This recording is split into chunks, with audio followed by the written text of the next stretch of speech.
Olá, estamos aqui com o nosso Café com Negócio, com empreendedorismo criativo, eu com meu café e você com seu negócio. E hoje nós estamos aqui para te dar dicas espetaculares, especialmente para você que ainda é CLT, para você que tem vontade de ser empreendedor, para você que acha que a vida é difícil só para você. Eu trouxe um empresário que vai contar a vida dele aqui para nós e você vai ver como tudo é possível. Basta nós termos vontade de crescer, termos sonhos e corrermos atrás dos nossos sonhos. Hoje eu recebo o nosso amigo aqui, empresário Roberto Spinelli. Roberto, fala um pouquinho sobre você. Bom, meu nome é Roberto Spinelli, né? Hoje eu sou empresário, tenho 47 anos, casado, pai de três homens, né? E com muita luta cheguei a ser empresário, né? Um sonho, né, que foi crescendo no meu coração, que com as pessoas que eu fui conhecendo ao decorrer, né, do trabalho e evoluindo, cheguei a concluir esse sonho, né? Houve a possibilidade de eu empreender no mesmo ramo que eu sempre trabalhei. Então, as pessoas acham assim, Roberto, eu sou filha de empreendedores, né? Porque minha mãe e meu pai eram empreendedores. Sem estudo nenhum, com meu pai conseguiu crescer na vida, ter fazendas e empresas, sem nenhum estudo, mas muito trabalho e muitos sonhos. E como foi sua vida, assim, como tudo começou? Como que era a vida dos seus pais? Eles já eram empreendedores? Não, meus pais eram lavradores, né? Eu cresci na roça até os 18 anos. Embora meu pai não tivesse estudo nenhum, minha mãe já com um pouco de estudo, minha mãe tinha quarto ano, né? Que naquela época já era muito, né? A pessoa que tinha quarta série. Então, meu pai não tinha estudo nenhum. Mas eu costumo dizer que eu vivi, mesmo com pouco estudo, num ambiente empreendedor. Meu pai, mesmo com pouco estudo, ele nunca se conformou com aquilo. Ele veio evoluindo, ele, né, conseguiu criar oportunidades que levou ele a desenvolver dentro das limitações, mas ele conseguiu crescer de um empreendedorismo rural, assim. Ele foi evoluindo e aconteceu dessa forma. Então isso, eu acho que plantou a sementinha no meu coração de realmente ter uma vida empreendedora, né? Mas foi com muita luta, depois que eu vim para a cidade que aconteceu as vitórias. Antes que ele conta aí as lutas que ele teve, porque todos nós temos lutas para chegarmos onde nós queremos chegar, né? Ele falou ali que o pai dele não tinha estudo, a mãe com apenas a quarta série, que naquela época era um bom estudo, né? Antigamente ter o quarto ano primário, a quarta série, era uma pessoa estudada, né? Mas ele tinha ali dentro de casa um exemplo de empreendedorismo com o pai dele, né? Isso me chamou a atenção porque eu sempre digo, há uma grande diferença entre ser empresário e ser empreendedor. Empresário, para mim, é quase como uma profissão, é aquela pessoa que tem uma empresa.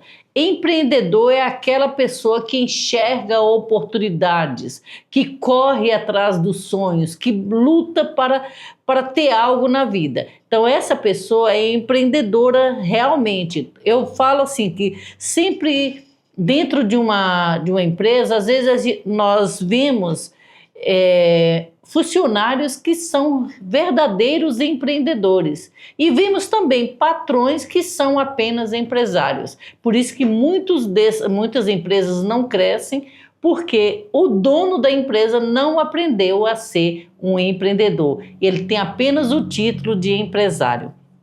Me conta aqui, como tudo começou na sua vida a movimentar para o empreendedorismo? Como que você descobriu que já está na veia, mas como que você começou tudo? Começou quando eu vim para a cidade, né? Aos 18 anos eu vim para a cidade. Na época eu morava no estado de São Paulo, eu sou do estado de São Paulo. E numa oportunidade eu fui trabalhar em um frigorífico na cidade, né? Nessa época todos eram... O serviço era mais rural, né? Mesmo as pessoas que moravam na cidade se deslocavam para o sítio para o serviço rural. Então, quando começou a modernizar, começou a ter mais emprego na cidade, o sonho de quem trabalhava na roça, pelo menos o meu, era trabalhar na cidade, né? Era um serviço mais, vamos dizer, tranquilo, o sol quente, você ia sair desse mundo. Aí eu fui para a cidade. Quando eu cheguei e comecei a trabalhar, alguns amigos até, a gente sempre falava, né? Tinha um amigo em comum, a gente sempre falava de ter um negócio, a gente bolamos várias coisas para se fazer, mas caía sempre na falta do recurso e também a falta de conhecimento, né? Falta de conhecimento. Isso aí era complicado. E nesse caso também já namorava, queria casar e aí eu fui trabalhando, casei, né? Eu tenho minha esposa, já faz, é a mesma esposa, né? Graças a Deus, já faz 30 anos. E eu fui crescendo dentro da empresa. Então, foi chão de fábrica, depois eu passei com muito esforço e luta, os caminhos foi se abrindo, fui trabalhando, fui coordenador, supervisor, gerente. E o caminho para o empreendedorismo mesmo, para acontecer, ele foi era um sonho, mas era, ao mesmo tempo, complicado, porque você vai caindo na zona de conforto também, né? Porque conforme foi acontecendo as oportunidades e eu fui me desenvolvendo dentro delas, né? Absorvendo, ficou longe, né? Até que, então, isso eu fiz a minha primeira faculdade, depois, nesses últimos anos, eu fiz o curso de gestão. E foi aí que mais eu me aproximei realmente da realidade, né? Do empreendedorismo mesmo. E aí, nesse ano, aconteceu realmente a oportunidade, veio aí um desafio novo, onde eu realmente comecei a trabalhar como empresário mesmo, vou dizer. Hoje você está com uma distribuidora de frios. Isso, eu tenho uma distribuidora aqui em Maringá, né? A distribuidora de frios, produtos frigorificados, né? Embutidos, né? Com uma grande gama de produtos.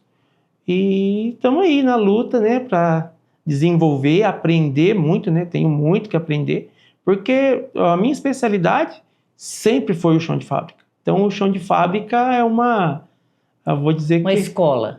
Uma escola, né? Uma escola e uma paixão, né? Porque quem ficou 27 anos, né, no chão de fábrica, ele é apaixonado pelo chão de fábrica, pelos desafios, né?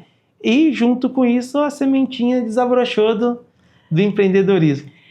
Olha, é interessante ouvir essas histórias. Eu quis que o Roberto viesse aqui, porque eu dou mentoria já há alguns anos e o que eu vejo as pessoas falando mas eu não tenho condições. As condições somos nós que fazemos. Mas na minha família ninguém é empreendedor. Você não pode ter aquela mentalidade de que minha família é pobre, eu tenho que morrer pobre, a minha família não é empreendedora, eu não posso ser empreendedora. Nós somos diferentes, então nós precisamos correr atrás de nossos sonhos. Eu sempre digo em todos os meus programas, nossos sonhos são apenas nossos. Às vezes a pessoa nem entende muito quando eu falo isso. Por que eu digo que são apenas, os nossos sonhos são nossos? Porque somente nós podemos ver os nossos sonhos com os olhos da alma. A sua esposa não consegue visualizar como você visualiza. Seu pai, seus amigos, seus filhos não conseguem visualizar seus sonhos como você visualiza. Quando nós somos empreendedores natos, que o empreendedorismo corre na veia, Você sonha com algo e aí você já mentaliza aquele sonho. Eu costumo dizer que todo empreendedor, ele costuma realizar as coisas de 4 maneiras. Primeiro, ele sonha. Segundo, ele mentaliza, ele cria o sonho dentro da sua mente. Terceiro, ele coloca no papel. E o quarto, ele parte para a ação para construir realmente o sonho. Então, os sonhos, eles passam por essas 4 fases para que possa dar certo. Ele falou ali muitas lições que nós podemos aprender com isso. Eu falo que sabedoria é você aprender com os erros dos outros, não com os seus.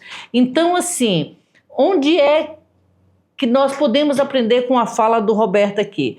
Os pais não tinham nenhum estudo, mas tinham vontade de crescer. Então, o primeiro passo é ter vontade de crescer. Mas não é assim, eu quero crescer, mas não sabe nem o que você quer da vida. Então, assim, nós precisamos saber onde nós queremos chegar.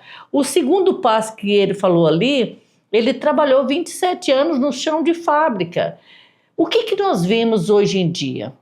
Muitas vezes, eu sou empresária também, já tive um grande mercado, e o que a gente ouvia muito dos funcionários? Falar assim, para que ele vai trabalhar tanto? Para enriquecer o patrão? Não, você não está enriquecendo o patrão.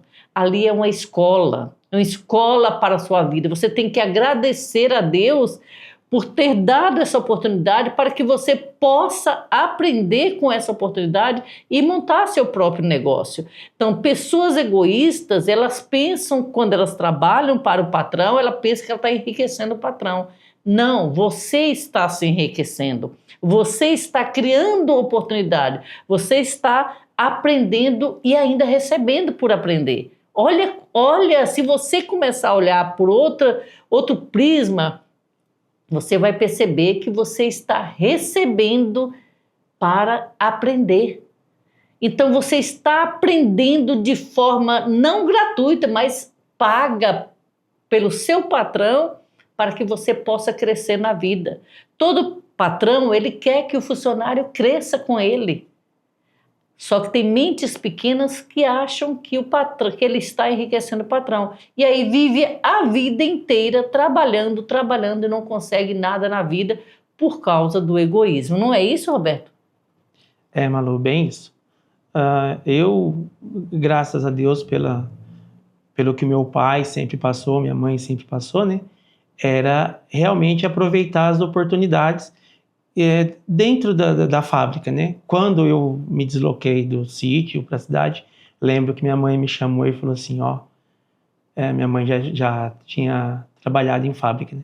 Ela falou, deu um conselho para mim. Ela falou,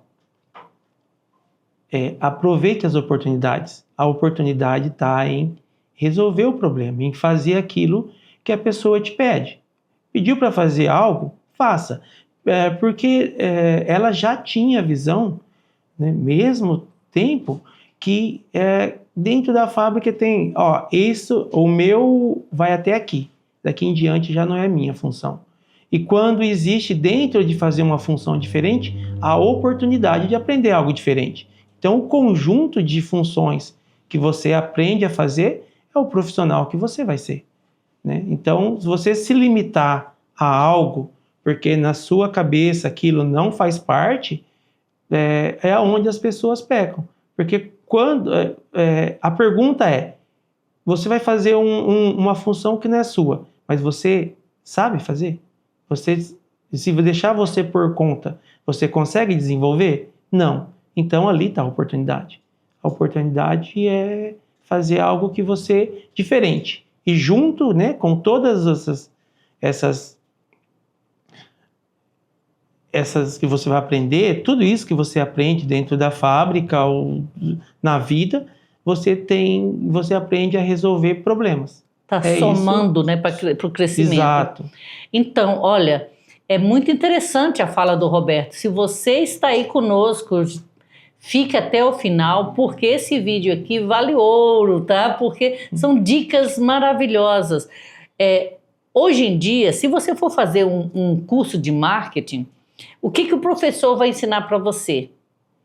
Quais são as dores da pessoa do seu cliente? Quais são as dificuldades do seu cliente? Qual problema você vai resolver? Essas 3 perguntas, elas estão sempre presentes no curso de marketing. Olha o que o Roberto acabou de falar. Se você é do tipo limitado, não, meu serviço é só até aqui.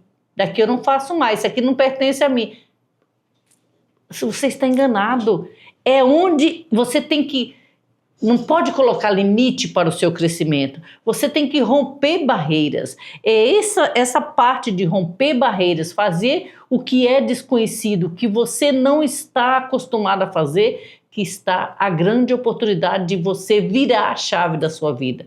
Você estará aprendendo muito, mas muito, muito mesmo, viu? Isso eu digo porque eu também fazia assim. No Japão, eu fui dar aula no Japão, e eu fiquei lá por 14 anos. Primeiro eu fui para a fábrica, e era tão engraçado que às vezes eles me perguntavam assim, Marusha-san, porque lá eu sou Marusha. Então, Marusha-san, você consegue fazer isso? E eu falava para eles, Oshite kudasai, me ensine, por favor. E eles me ensinavam com o maior prazer. E eu fui crescendo, até que um dia me chamaram para ir dar aula de português numa escola lá do Japão. E eu comecei, então, eu cresci porque eu mostrei interesse em crescer. Se eu falasse, não, isso eu não faço, meu serviço é só esse aqui. Você limita a sua própria vida. Eu vou contar uma história aqui, que eu li, é verdadeira, tá? Um rapaz disse que ele trabalhava em uma empresa, era um supermercado, e disse que ele fazia de tudo para ajudar. Sempre estava lá falando com o patrão, quer que eu faça isso? Me ensina a fazer isso que eu faço?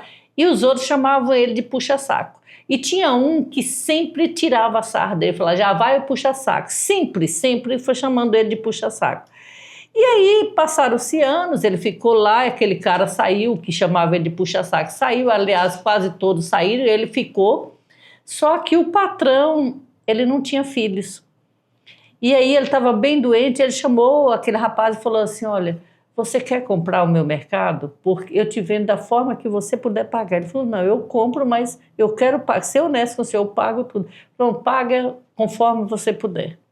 E aí o cara comprou o mercado, né? Isso é verdadeiro, tá, gente? Não é história contada por acaso, não. E ele comprou o mercado. Aí um dia aparece alguém pedindo emprego. Aquele que chamou ele de puxa-saco. Aí falou, chegou no mesmo mercado pedindo emprego, já de mais idade, né? Aí falou assim, nossa, você ainda está aqui, puxa-saco? Ele falou, estou sim. Ele falou, pai, eu vim pedir emprego, com quem que eu falo? Pode falar comigo mesmo. Você é o quê aqui? Ele falou, sou o dono. Né? Então, assim, essa história de estar enriquecendo os outros, de estar puxando o saco, não, gente, é para você mesmo. Então, você está ali colocando tijolos na sua vida para subir os degraus da escada da sua vida. Então, nós precisamos pensar como eu posso ajudar o outro, qual problema eu posso resolver. Então, se você tem uma empresa aí que não está crescendo como você gostaria, 3 coisas eu digo hoje por experiência, eu vou ver se o Roberto concorda. Primeiro, humildade. Segundo, trata as pessoas de forma humanizada. Em outro programa aqui que eu tenho, nós falamos sobre relacionamento e liderança, nós falamos muito sobre liderança humanizada. Então, trata a pessoa como você gostaria de ser tratado. Sempre coloca no lugar do outro e procura. Se eu estivesse falando, se alguém estivesse falando isso para mim, eu iria gostar? Como eu me sentiria? Quando você se coloca no lugar do outro, você começa a se conhecer e conhecer o outro. E o terceiro qual problema eu preciso resolver? Qual o problema do meu cliente que eu posso resolver? Qual o problema do meu funcionário que eu posso resolver? E aí você vai crescer, com certeza. Você concorda ou não, Roberto? Concordo plenamente. Durante essa jornada, né, de 27 anos, eu consigo hoje olhar, né? Se fosse recomeçar, às vezes a gente fala, se tivesse a experiência que eu tenho hoje quando eu comecei. Eu acredito que hoje é carente, né? É o network mesmo, né? As pessoas hoje não... Isso não ensina, às vezes, na escola. Estou fora da escola há muito tempo, na faculdade. Claro que isso é regra, né? Em primeira instância, ensinar, mas você desempenhar o trabalho de forma assídua, né? Aprender mesmo a realizar. Aprender outras coisas. Lidar de forma correta com as pessoas, né? Ter credibilidade. E o acesso também, porque quando a gente começa a trabalhar, e é novo, essa história do puxa-saco vem muito a calhar. Às vezes, quando você está num ambiente que você se aproximar e conversar com uma pessoa só porque ela é chefe ou é o dono, dá esse ambiente para alguém que é puxa-saco. E muitas vezes não, puxa-saco é aquilo que ninguém gosta, né? Que é a pessoa que que faz um elogio que não seja verdadeiro, seja exagerado demais, coisas assim, ou vantagens. Agora, a pessoa que usa o diálogo e traz boas coisas, eu tenho uma boa ideia. Você tem uma boa ideia? Todo mundo gosta de uma boa ideia. E quem mais tem boas ideias do que o próprio chão de fábrica, que a gente conversou de chão de fábrica. Então as pessoas têm boas ideias e muitas vezes no ambiente, puxa-saco, você deixa de falar uma boa ideia, onde ia trazer algo para a empresa, né? Porque a empresa ia evoluir com isso, e você ia evoluir, você ia se colocar dentro daquele ambiente de trabalho como uma pessoa mais competitiva ou necessária, né? Então, proativa, né? Isso faz muito bem para a empresa e principalmente para as pessoas. Então, eu acho que a gente é carente disso, dessa atitude, quando alguns colegas às vezes falam, mas se você está conversando, o puxa-saco. Não, puxa-saco acho que não cabe numa empresa puxa-saco. Uma pessoa colaborativa, com certeza, cabe e é necessário. Que legal, muito bom. Olha, nosso 30 minutos que passaram assim muito rápido, não sei se vocês gostaram. Eu convidei o Roberto hoje, ele é meu vizinho aqui de empresa, né? E eu convidei porque nós começamos a conversar no portão, ele começou a contar a história dele, eu falei assim, rapaz, vem contar essa história para outras pessoas, muitas pessoas precisam ouvir a sua história. E aí ele até me disse assim, nossa, mas eu falo demais. Eu falo demais, então... Mas o que ele falou hoje, gente, são dicas assim... muito importantes. Eu assino embaixo porque eu também tive essa educação, eu passei essa educação para os meus filhos. Nunca deixe de fazer além. Eu sempre digo para os meus filhos, seja bom no que vocês forem fazer, qualquer coisa. Se for varrer rua, seja um bom varredor de rua, seja bom naquilo que você vai fazer, mas não seja bonzinho, porque o bonzinho é o puxa-saco. Eu vejo o bonzinho como puxa-saco. Fulano é bonzinho, é aquele que faz tudo, mas não faz nada. Então, ser proativo numa empresa é tudo que qualquer patrão quer. Então, não é puxa-saco. Dá ideias, dê ideias, porque o chão de fábrica tem um livro que... eu estou sempre falando aqui nos meus programas e agora vem a calhar esse livro, porque é o Monge Executivo, que fala justamente disso, de uma empresa que estava falindo, eles tinham contratado vários consultores e não conseguiam levantar a empresa, e aí o dono da empresa, ou o CEO da empresa, foi para o mosteiro para entender o porquê. E lá ele conseguiu, estudando com os monges, ele conseguiu entender que é no chão de fábrica que estavam todas as respostas que ele precisava. Porque quando o cliente vem no mercado, ele fala com o caixa, ele fala com o funcionário, ele não fala com o dono nem com o gerente. Ele fala com os funcionários ali, ele reclama dos funcionários, ele para os funcionários. Quando você vai em qualquer empresa, você vai falar com o funcionário. É o chão de fábrica, é ali a base, é a base. A base operacional, eu sempre digo que uma empresa ela está dividida em 3 partes distintas e que o bom empresário, o bom empreendedor precisa prestar atenção nessas 3 partes. A base operacional é onde opera, onde faz todo o serviço, é o chão de fábrica.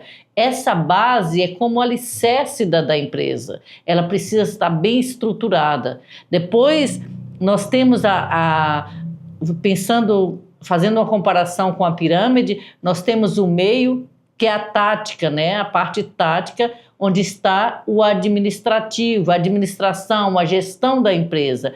E na pontinha da pirâmide, a cabeça, está o modo estratégico, a parte estratégica. Estratégica é a parte para pensar em estratégias de crescimento. É ali que o dono deve estar, mas o dono muitas vezes precisa sair do pedestal lá da ponta da pirâmide e descer no chão de fábrica para entender o que está acontecendo em seu negócio. O Roberto foi muito bom aqui, eu agradeço de coração, Roberto, você deu assim dicas maravilhosas para nós. Olha, eu acho que nós vamos até fazer um programa aqui. O que você acha, Roberto? Nós fazermos um programa só chão de fábrica. Isso aí vai ser um espetáculo. Topa? Topo, né? Eu estou à disposição, né? Eu sou apaixonado pelo chão de fábrica, né? Fui durante muito tempo na parte estratégica também, né? Porque nos últimos 15 anos eu estive como gerente de fábrica, né? Então, tenho muita coisa para falar. Então, o Roberto, eu tenho certeza absoluta que ele vai ter um sucesso muito grande com a empresa dele. Não é pequena empresa, viu, gente? Não é. A empresa dele aqui não é pequenininha, é enorme, tá? E ele vai ter muito sucesso porque ele começou de baixo, ele foi subindo. Ele conhece todas as escadas que ele teve que subir e hoje ele sabe subir e descer essas escadas tranquilamente. Nós temos poucos minutos, mas vou contar uma outra coisa que no Japão eu fiquei assim admirada quando eu estava trabalhando na fábrica, que o filho do patrão fez 18 anos e foi trabalhar na fábrica. Era uma fábrica que fazia peças para a Toyota. E sabe onde que o filho do dono da fábrica começou? No chão da fábrica, fazendo o serviço que nem os brasileiros queriam fazer. E ele começou ali. Aí o patrão, ele ia muito na nossa casa, ele gostava de tomar uma cervejinha e comer linguiça do Brasil. Então ele ia para lá para comer linguiça que nós comprávamos. E aí eu perguntei assim, patrão, por que o senhor colocou o seu filho para fazer serviço que nem os brasileiros estão querendo fazer? Ele falou, porque eu comecei de baixo e eu cresci. Se eu colocar ele lá em cima, ele não vai saber o que eu passei. Então, todos os meus filhos tiveram que passar, de começar de baixo até crescer e chegar quando eles forem patrão também, porque logo eles vão assumir esse cargo, mas primeiro eles têm que começar limpando o chão. É uma realidade, né? Forma a pessoa e aprende muito, né? Eu acho que desde a base faz entender uma empresa como um todo, né? Sim, esse é o segredo, a base, o chão de fábrica, a base, a parte operacional é que é a base, que é o alicerce de qualquer empresa. Então, preste atenção na sua empresa, como está a sua base, como está a parte operacional, como estão os seus colaboradores, como você trata os seus colaboradores, você ouve os seus colaboradores? Então, é isto nosso tema de hoje, essa história linda do Roberto, com muitas dicas para você crescer com o seu negócio. E eu convido você a nos seguir, siga o Envolve 50+, porque todos os dias nós temos um quadro diferente. Às segundas-feiras nós só falamos sobre saúde e bem-estar com doutora Sabrina, doutor Rafael, doutora Caterine. e a Thaís. São muitas pessoas, gente, eu não vou lembrar o nome de todos. Terça-feira que nós temos histórias que inspiram, sempre com convidadas assim, contando uma história espetacular. Quarta-feira eu estou aqui com Café com Negócio e Dr. Eduardo e a Giovana também falando sobre investimentos. E quinta-feira nós falamos sobre sexualidade e relacionamento também com profissionais capacitados. Sexta-feira nós falamos sobre moda, quinta sobre relacionamento, sexta sobre moda, estilo e beleza, sábado vida criativa e domingo eu volto falando sobre espiritualidade e prosperidade. No sábado logo nós teremos um outro programa maravilhoso. Eu peço a você que nos sigam, ative o sininho e manda esse vídeo para aquela pessoa que você ama, porque as dicas de hoje foram espetaculares. Até a próxima!